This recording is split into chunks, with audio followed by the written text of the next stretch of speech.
North Carolina Governor Pat McCrory declares a state of emergency in Charlotte as a second night of protests turned violent and the National Guard is deployed. A peaceful protest began in a park that evolved into violent crowds in the streets that prompted police to use flash grenades and tear gas to attempt to disperse the protesters and reportedly arrest at least 2 people. Now, all of these protests started yesterday when a man was.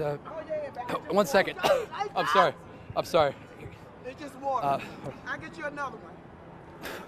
Thank you. I'm sorry. There's a lot of tear gas in the air here. A lot of the media has left this area, but we feel that it's important to stay here to tell you the rest of the story.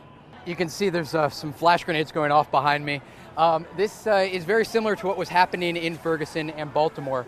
I'm going to have the camera pan over to the scene here. You can see that tear gas is being deployed. So I'm only really going to be able to report for about another minute before it takes over, because it's hard to breathe. So I'm gonna toss it back to you. Gotta go.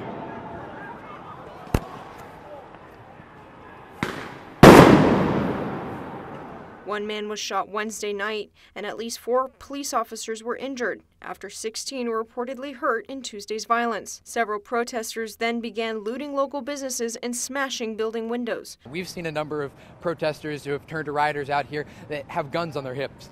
And the police can only imagine what things could happen if it escalates any more out here. So they're really just trying to make sure that the officers from the Charlotte Police Department and surrounding municipalities that have come here to help are safe. Meanwhile, officials continue to investigate the incident that sparked riots Tuesday night when a man named Keith Lamont Scott was fatally shot by a police officer after ignoring warnings to drop his weapon. The officers gave loud, clear, verbal commands, which were also heard by many of the witnesses.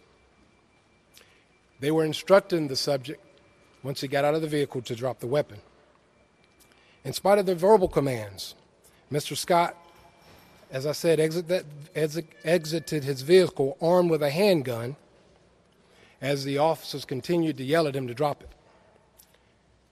He stepped out, posing a threat to the officers, and Officer Brentley Vinson subsequently fired his weapon, striking the subject. Protesters and Scott's family claimed the 43-year-old was carrying a book, not a gun, when he was shot, but Police Chief Kerr Putney laid those claims to rest. I can tell you a weapon was seized, a handgun.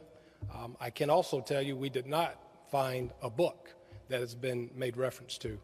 I can just tell you what I know based on what we've gathered through the scientific process of going through the evidence. And we did find a weapon, and the weapon was there. And the witnesses corroborated it too, beyond just the officers. Many of the protesters dispersed by 11 p.m. local time, but Governor McCrory said more troops and highway patrol were still sent to the scene.